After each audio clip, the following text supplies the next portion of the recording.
Welcome to Telugu focus TV. నేను మీ Srinivas.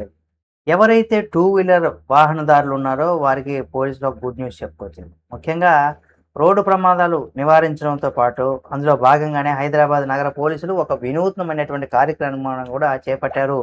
Road భద్రత, వాహనాల ప్రమాదం పైన ద్విచక్ర వాహనదారుల్లో అవగాహన కల్పించడంతో వాళ్ళు చైతన్యం తీసుకొని రావడానికి ఇక్కడ ఉద్దేశించినటువంటి కాన్సెప్ట్ ఇదని కూడా చెప్పుకోవచ్చు. ముఖ్యంగా హెల్మెట్ బ్యాంక్ దీని కింద అంటే హెల్మెట్ లేకుండా ద్విచక్ర వాహనాలు నడుపుతూ పట్టుబడిన వారికి జరిమానా విధించడంతో పాటుగా ఉచితంగా హెల్మెట్ను కూడా అందించారు ట్రాఫిక్ పోలీసులు.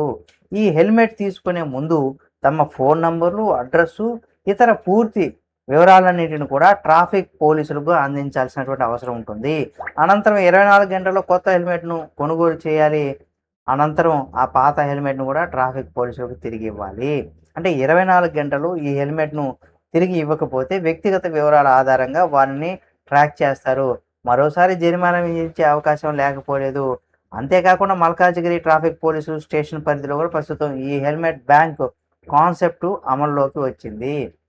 సికింద్రాబాద్ సంగీత్ జంక్షన్ వద్ద కూడా ప్రయోగాత్మకంగా దీన్ని ప్రవేశపెట్టారు.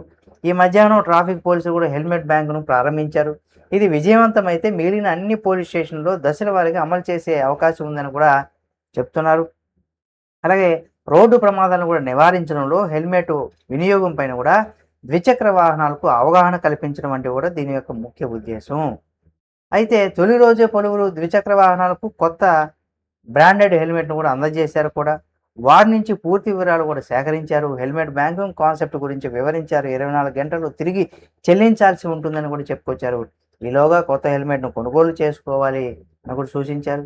హెల్మెట్ లేని ద్విచక్ర వాహనాలతో పాటుగా వెనక కూర్చున్న వారికి మోటారు వాహన చట్ట ప్రకారం 200 నుంచి 500 రూపాయల వరకు కూడా జరిమానా విధించేటువంటి అవకాశం ఉంది. పెనాల్టీ గరిష్టంగా 1000 రూపాయల వరకు కూడా ఉండవచ్చని కూడా చెప్తున్నారు. కాబట్టి తప్పనిసరిగా హెల్మెట్ వాడకం అనేది కూడా మ్యాండేటరీ అని కూడా చెప్పుకోవచ్చు. ఇది తప్పనిసరిగా ప్రతి టూ వీలర్ వాహనదారులకు ఈ వీడియోని షేర్ చేయండి.